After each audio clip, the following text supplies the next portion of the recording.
અને 4 પોઈન્ટ બસ 10 આની ને 10 આની કેની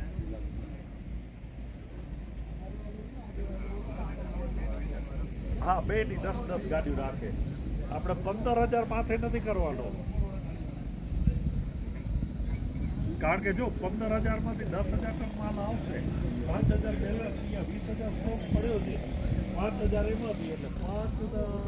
ને 15 15 તો 60 4 દિવસ હાલે 10 અત્યારે આપણા 25,000 સ્ટોક છે અને 7 સુધી હજી 30,000 થાય તો 6 30 16 થી માથે ન થશે